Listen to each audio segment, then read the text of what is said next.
I've had a lot of problems with my the glove box on my Jaguar XF. It's a 2012, and the back of it, I'll show you a photo in a minute. The back of it all split, and so what happened was that the box wouldn't close properly. It kept hanging down, and so I spent an awful lot of time trying to find out how to replace it, and I couldn't, and so I had to take it to a garage in the end. I bought a spare box, and so what I'm going to show you now is how they took it out and reinstalled it.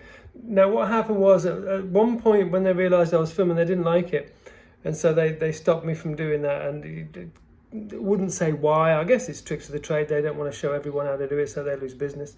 But I in the end I kind of managed to work it out. Now it's relatively simple, so I'll tell you what, let's go to the film, all right? And if there's anything that I need to say in there, then I'll say it as we go along. Okay, you can see here that the old glove box is, well, it's goosed. I don't know if this is all snapped down here, and so yeah, consequently it doesn't go up. Now I've pulled this bit out here, but I still, can't see how it's fixed. Now I've got it in a garage, and they said that loads of stuff's got to come out before they can fix it, so I'm going to see how that works. So this is the one that's going to replace it. As you can see, that's all intact. It's all in good nick there. So next is the job of replacing it. Okay, so first off is remove it. So you carry on. Sir, What? Huh? this No, I want to see how it's done. Huh? Right, this is this is the part that he didn't want to. He didn't want me to film him doing. All right. So essentially, what he does here is, you can see the silver part with the vent. He pulls. All right, he went to pull that off, but he didn't pull it off, because what he did, he took the side bit off here that you can see first.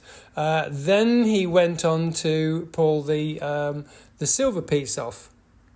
Then what you've got is essentially, it's just there are screws that go in across the top. As I say, the guy was very, very funny about me filming him, and so I haven't got that footage, but it's relatively easy, and it kind of makes sense where things are going to go. The wires clip back on, and then I think there are 3 screws at the top and 3 screws at the back.